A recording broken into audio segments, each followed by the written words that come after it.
Marami pa rin po mga seniors ang nagtatanong kung kinakailangan pa nilang dalhin ang medicine booklet kung bumibili ng gamot sa mga butika. Sa pagbili po ninyo ng gamot, hindi na ninyo kinakailangan dalhin ang inyong medicine booklet. Yan po ay ayon sa Food and Drug Administration at Department of Health Circular number 2025-005. Subalit kung bibili kayo ng mga bigas, groceries, cooking gas, kailangan dalhin ang inyong purchase booklet. Yan po naman ay ayon sa Joint Administrative Order number 24-02 ng Department of Trade and Industry, Department of Agriculture, and Department of Energy. So, uulitin po natin. Kung sa pagbili ng gamot, hindi na nyo kinakailangan ng inyong medicine booklet.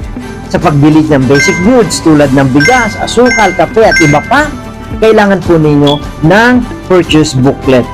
At paalaala po, para makakuha kayo ng discount, kailangan yung dalhin ang inyong senior ID o anumang government-issued ID na magpapatunay na kayo ay 60 years old pataas at syempre Pilipino.